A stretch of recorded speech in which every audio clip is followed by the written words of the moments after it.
एक दिन वो उनके घर जाते हैं और उनके घर पे जाके बहुत बवाल खड़ा कर देते हैं जो मेरी बहन की फैमिली थी वो। एंड द नेक्स्ट डे उस लड़की की मॉम की डेथ हो जाती है।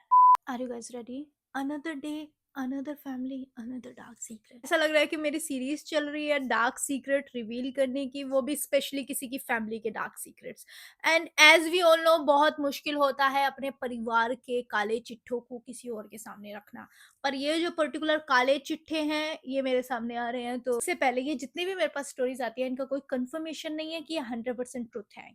ये वाली जो है ये किसी ने मुझे सामने से बताई है। मतलब कितना वियर्ड है, तुम किसी से मिलते हो और वो सामने से तुम्हारे सामने अपनी फैमिली के डार्क सीक्रेट खोलने लग जाता है। क्या मैं सच में इस तरह की वाइब प्रोवाइड करती हूँ कि कोई मेरे सामने आए और अपने डार्क सीक्रेट खोलने लग जाए? मैं किसी से मिली थी और उन्होंने मुझे अपनी स्टोरी बताई। ये जो पर्टिकुलर स्टोरी है उनकी भी नहीं है, उनकी फैमिली में किसी की है। सो वो मुझे बताती हैं कि ये जो पर्टिकुलर स्टोरी है ये उनकी ताऊ की लड़की की है। बोलती हैं कि उनके जो ताऊ थे वो लोग दिल्ली में रहते थे और वो लोग यहाँ गाजियाबाद में रहते थे। सो जो दिल्ली वाले उनके ताऊ थे उनकी 2 लड़की और 1 लड़का था। सो कहानी बहुत ही इंटरेस्टिंग है भी और नहीं भी। बेसिकली वो अपनी ताऊ की बेटी की कहानी बताती है। तो वो बताती है कि जो उनकी ताऊ की बेटी थी उनका कोई बॉयफ्रेंड था। लेकिन इस चीज़ को पता चलने से पहले उन्होंने अपनी ताऊ की बेटी का पूरा ब्रीफ एग्जाम्पल दिया कि वो किस तरह की थी। उन्होंने बोला वो बहुत ही एरोगेंट थी, हाइट वाइट उनकी कुछ थी नहीं, बट उनका जो नखरे थे वो इतने ज़्यादा थे कि पूछो मत। हमेशा ऐसे बिहेव करती थी कि जैसे वही सब कुछ है। वो मेन कैरेक्टर है पर वो मेन कैरेक्टर नहीं है, क्योंकि जो मेन कैरेक्टर होता है उसको मेन कैरेक्टर बनने की ज़रूरत नहीं पड़ती, वो एक्चुअली मेन कैरेक्टर होता है। तो वो बहुत ही अलग तरह का स्टाइल मारती रहती थी हमेशा के, उन्होंने ये बताया। देन उसके बाद उन्होंने बोला कि उन्होंने कभी हमारे सामने नहीं रिवील किया कि उनका कोई बॉयफ्रेंड है, बट वो जिस तरह से बिहेव करती थी वो साफ-साफ दिखता था कि उनका बॉयफ्रेंड है। वो बड़े वाले कज़िन थे और हम छोटे वाले कज़िन थे। हम सबको डिटेक्टिव बनना बहुत ज़्यादा पसंद था। उन्होंने कभी नहीं अपने मुँह से रिवील किया कि उनका कोई बॉयफ्रेंड है, लेकिन हमें डिटेक्टिव बनना बहुत पसंद था। जिस तरह से बिहेव करती थी हम उनके बिहेव को देखते थे। ही, हा, हा जिस तरह से वो करती थी, स्पेशली कुछ एरियाज़ पे जाके उनसे पता चलता था कि इस पर्टिकुलर जगह पे कुछ है। सो उनका जो घर था वो इतना बड़ा नहीं था। वो जैसे ही अपने घर से निकल के एक गली के पास आती थी उनका बिहेव चेंज हो जाता था। बिहेव चेंज होने का रीज़न था उनका बॉयफ्रेंड वहीं सामने वाले घर में रहता था। उनका जो बॉयफ्रेंड था वो उनकी कास्ट का नहीं था, मतलब हमारी कास्ट से बिल्कुल अलग था। एंड हमारी फैमिली में लव मैरिज, लड़की को पटक देंगे उठा के, लड़की को गाड़ देंगे, लेकिन लव मैरिज अलाउ नहीं करेंगे। सो इस तरह की हमारी फैमिली थी। काफ़ी ऑर्थोडॉक्स थी एंड उनके विचार बिल्कुल भी नहीं थे कि किसी भी लड़की की लव मैरिज होनी चाहिए। यहाँ तक कि अपनी कास्ट में भी उनको लव मैरिज कराने में दिक्कत थी। एंड वो लड़का तो अदर कास्ट का था और मेरी जो बहन थी उनका तो अलग ही प्यार चल रहा था उस लड़के के साथ। उनका प्यार ऐसा था कि उन्होंने पूरा सोचा हुआ था प्लान कि कैसे कैसे क्या क्या करना है। सो होता क्या है कि जो मेरी बहन है वो उस लड़के को बहुत ज्यादा पसंद करती थी और वो लड़का भी उसको पसंद करता था। उसके बाद वो दोनों क्या डिसीजन लेते हैं, जस्ट बिकॉज उसको पता है कि वो उनकी फैमिली नहीं मानेगी। एंड वो जो लड़का था वो उसी लड़की के भाई का बेस्ट फ्रेंड था। द ब्रो कोड, उन्होंने अपना ब्रो कोड तोड़ दिया। जितना मैंने देखा है कि कोई भी लड़के का बेस्ट फ्रेंड जो लड़का होता है वो उसकी बहन पे लाइन नहीं मारता, पर उन्होंने वो ब्रो कोड तोड़ दिया एंड उन्होंने समहाउ उन्हें पटा लिया। मुझे नहीं पता उस लड़के ने वो क्या देखा उनमें, एक तो उनका नखरा इतना था कि पूछो मत। ऐसा मेरी लाइन नहीं उनकी लाइन थी। एंड उसके बाद वो दोनों प्लान करते हैं कि वो दोनों शादी करेंगे। अब शादी कैसे करेंगे, फैमिली तो नहीं मानेगी। लड़की ने इतनी हिम्मत भी नहीं की कि एक बार अपने मम्मी पापा से या भाई से बात कर लूँ इस बारे में कि मुझे शादी करनी है। उसने ये बात अपनी एक बहन को बताई। उसकी बहन भी एग्री हो गई कि हाँ चलो ठीक है, लड़का ठीक है, तेरी पसंद है, तुझे जो करना है करे। आई मीन अच्छी भी चीज़ है। हर किसी को अपनी लाइफ के डिसीजन लेने का हक होना भी चाहिए। सो उसके बाद वो लोग डिसाइड करते हैं कि जो मेरी बहन है और वो लड़का है वो लव मैरिज करेंगे। लव मैरिज कैसे करेंगे? कोर्ट मैरिज के साथ लव मैरिज करेंगे। तो वो दोनों जाते हैं कोर्ट अपनी जो मैरिज है उसको रजिस्टर कराने। And you know what happened, वो जो पर्टिकुलर कोर्ट था वहां पे एक आदमी उसको देख लेता है मेरी बहन को और पहचान लेता है कि ये उनकी लड़की है। और उसके बाद वो डायरेक्ट उनके पापा को कॉल करता है कि आपकी लड़की यहाँ कोर्ट में क्या कर रही है। ऐसे लोग नहीं चाहिए, ऐसे आसपास के नेबर किसी को ना मिले। एंड वो दोनों कोर्ट में अपनी मैरिज रजिस्टर करा के आ जाते हैं। एंड उसके बाद उसके घर पे भांडा फूट जाता है कि उसका बॉयफ्रेंड है और वो मैरिज करके भागने वाली है बेसिकली। उसके बाद क्या होता है, वो उसकी पिटाई होती है। सॉरी गाइज, मेरे फोन की स्टोरेज फुल हो गई थी, like 1 TB storage full. Like वो एक ग्रोन अप अडल्ट है लेकिन उसको कूटा जाता है बहुत बुरी तरह से।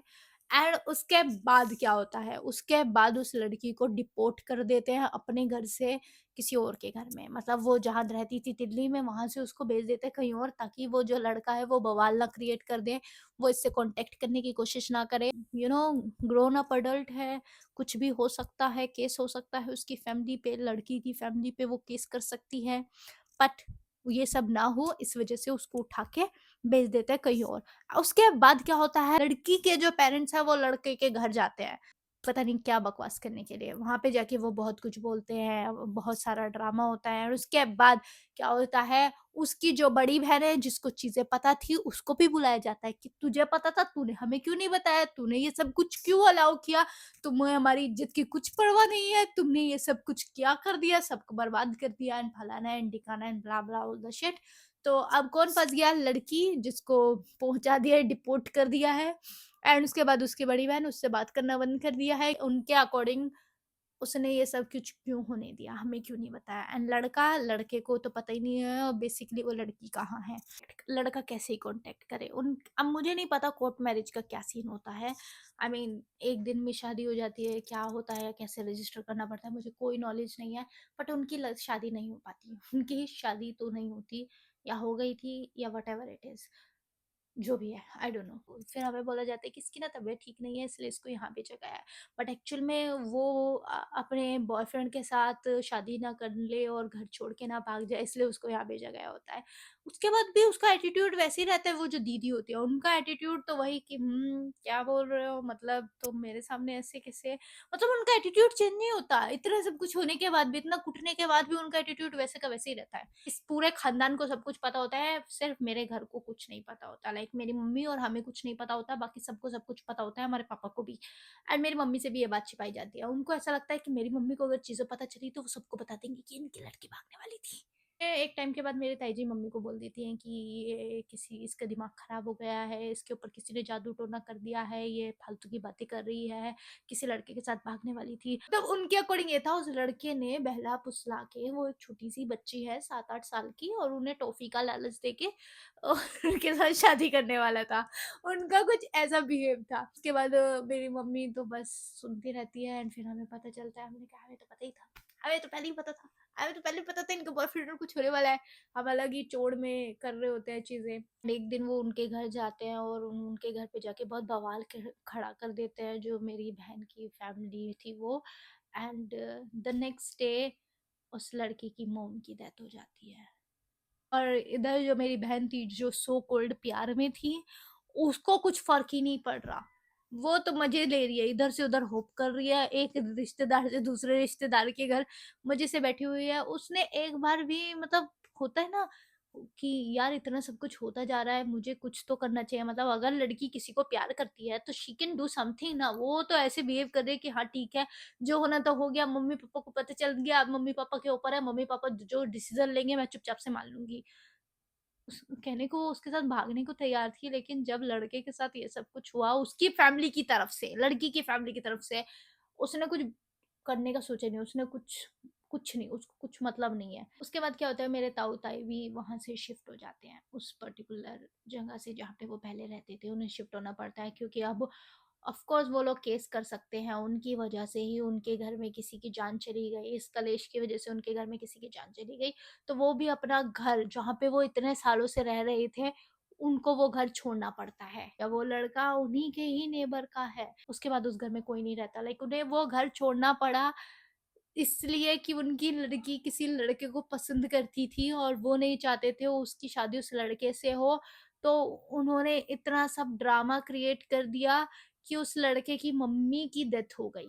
कुछ टाइम के बाद मेरी जो वो पर्टिकुलर दीदी है उनकी शादी हो गई किसी और के साथ, और अब वो किसी और को परवचन देती हैं कि नहीं, मम्मी पापा की सुननी चाहिए, मम्मी पापा जो करते हैं वो अच्छा होता है। आई डोंट नो, मुझे ये हिपोक्रेसी आज तक समझ में नहीं आई। मतलब खुद तुमने अपनी जवानी में सारे मजे ले लिए, लेकिन दूसरे बच्चों के सामने तुम वही बनने चाहते हो कि नहीं, हम तो बड़े शरीफ थे, हमने तो अपने मम्मी-पापा के बोले बिना घर से कदम बाहर भी नहीं रखा, हम तो कहीं जाते भी नहीं थे अपने मम्मी-पापा के बिना, मम्मी-पापा ही सब कुछ होते हैं। आजकल के बच्चों को देखो, अपने मम्मी-पापा को कुछ समझते नहीं है, खुद सब कुछ किया होता है उन्होंने, लेकिन जैसे ही दूसरे बच्चे का टाइम आता है तो उनको ऐसा लगता है कि नहीं, नहीं, नहीं, नहीं। 2 साल के बाद उनका वो एक्स बॉयफ्रेंड उनके ससुराल पहुँच जाता है गेट खटखटाने, टिंग टॉन्ग। हाँ, अभी तक मुझे ये नहीं पता है कि क्या हुआ, क्या नहीं हुआ उस चीज़ के बारे में। आई मीन चाहती तो हूँ मैं जान वो लड़का इतने टाइम के बाद उनकी ससुराल में क्यों गया? क्या वो इतने सालों से उनको ट्रैक कर रहा था? या फिर आई डोंट नो, वो साइको हो चुका है। So this is the story. I know थोड़ी सी अनफिनिश्ड सी है। आई होप मुझे पता होता कि उस लड़के ने क्या करा उनकी ससुराल में जाके, क्योंकि मैं बहुत इन्वेस्टेड थी जिस तरह से वो लड़की मुझे बता रही थी कि ये हुआ, ये हुआ, इधर से इनको उन्होंने वो छोड़ दिया और उधर से उन्होंने वो छोड़ दिया, उस लड़की की मॉम के साथ ये हो गया, उस लड़की की शादी हो गई। मुझे अब तक समझ में नहीं आता कि लड़कियां जब इतना बड़ा डिसीजन ले लेती है कि नहीं मैं इसी के साथ रहूंगी, इसी के साथ जाऊंगी, जो हो जाए फलाना एंड ठिकाना, बट जब एक्चुअल मूवमेंट आता है वहां पे पीछे क्यों हट जाती है? उस लड़के के साथ तुम भागने को तैयार हो लेकिन अपनी फैमिली को फेस करने को तैयार नहीं हो। मतलब फैमिली को फेस करो एंड देन जो करना है करो। सबसे इम्पोर्टेंट है, अगर तुम्हें कोई पसंद है और तुम उसके साथ रहना चाहते हो तो भागना is not the solution, face करना इज द सोल्यूशन। क्योंकि अगर तुम अपनी गर्लफ्रेंड के साथ भागने की सोच रहे हो, नॉट द राइट डिसीजन। उसको बोलो अपनी फैमिली को पहले फेस करे। अगर तुम्हारी फैमिली मानने को तैयार है, अगर तुम एक्चुअली उसे पसंद करते हो, उसके साथ रहना चाहते हो और तुम अपनी फैमिली के साथ उसको एडजस्ट कर लोगे, तो उस लड़की को बोलो अपनी फैमिली को फेस करे, ना कि तुम्हारे साथ भागे। भागना इज नॉट द सोल्यूशन। भागोगे तो ऐसे ही होगा, उसकी फैमिली को पता चल जाएगा, उसकी फैमिली दो चाटा मारेगी, इमोशनल ब्लैकमेल करेगी और लड़की कहेगी ठीक है पापा मम्मी जैसा आप बोलोगे मैं वैसे ही करूंगी। उस लड़के को तो मैं जानती नहीं, किसकी बात कर रहे हो आप? अच्छा, आप लोगों ने उसके फैमिली को इतना टॉर्चर कर दिया कि उसकी मॉम की डेथ हो गई। आई डोंट केयर, मैं तो जैसा आप बोलोगे वैसा करूंगी। समझो ये चीज को, भागना इज नॉट द सोल्यूशन। तो जो लड़की अपनी फैमिली को फेस करने के लिए तुम्हारे साथ तैयार है, राइट वन, एंड जो लड़की तुम्हारे साथ भागने को तैयार है फैमिली को फेस किए बिना, suspicious question mark. Please beware, be safe. दुर्घटना से देर भली का पार्ट 2 आएगा या नहीं आएगा मुझे नहीं पता, but this is the story. What do you guys think? Bye.